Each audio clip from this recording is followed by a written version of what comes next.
Bien, mesdames et messieurs, tout d'abord, je voudrais vous présenter mes excuses. J'aurais aimé être parmi vous, mais je suis retenu par un débat à l'Assemblée nationale en commission de la Défense. Et donc, je suis obligé de rester à Paris. Je voudrais simplement vous dire trois choses. La première, c'est d'abord vous féliciter. Féliciter Rodolphe Pedro et sa magnifique initiative à travers l'Institut de la Finance. Vous êtes 13 diplômés. Pour certains, 13 porte malheur. Moi, je suis convaincu que ça va vous porter bonheur. C'est un chiffre porte-bonheur terrible. J'ai eu des tas de bons souvenirs avec le chiffre 13. Vous êtes aujourd'hui des spécialistes reconnus du métier de la finance et vous pouvez désormais vous inscrire dans un parcours professionnel. La deuxième chose que je voudrais vous dire, c'est que l'initiative de Rodolphe Pedro, c'est en quelque sorte une initiative comme il en faut des centaines et des milliers en France. Moi, j'ai eu la mienne au ministère de la Défense depuis 2007. J'ai créé un plan égalité des chances parce que j'ai toujours pensé qu'il fallait redonner de l'équité dans notre système, faire en sorte que la promotion sociale puisse marcher.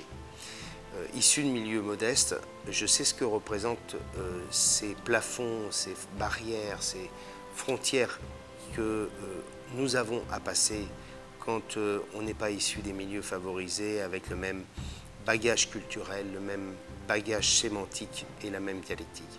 J'ai mené, moi, au sein du ministère de la Défense, un plan qui permet à 450 jeunes issus de milieux modestes, que ce soit dans les banlieues ou dans le milieu rural, parce qu'on connaît aussi les mêmes problématiques d'exclusion aussi en milieu rural, eh bien que ces jeunes puissent intégrer les lycées militaires.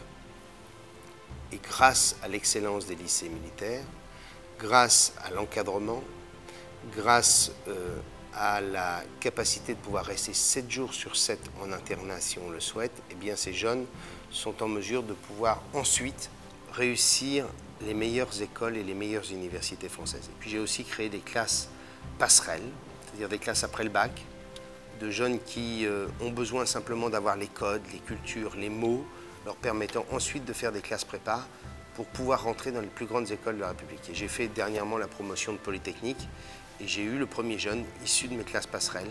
Mais on ne peut pas continuer à être dans cette situation où il y a simplement entre 5 et 10% de boursiers dans les grandes écoles d'ingénieurs françaises, alors qu'il y a un siècle et demi, pour reprendre l'exemple de Polytechnique, il y avait 60% de fils issus du monde ouvrier et paysan. Alors les ouvriers et les paysans étaient plus nombreux qu'ils ne sont aujourd'hui, mais il n'empêche aujourd'hui, et je l'ai vécu en tant que prof à la fac,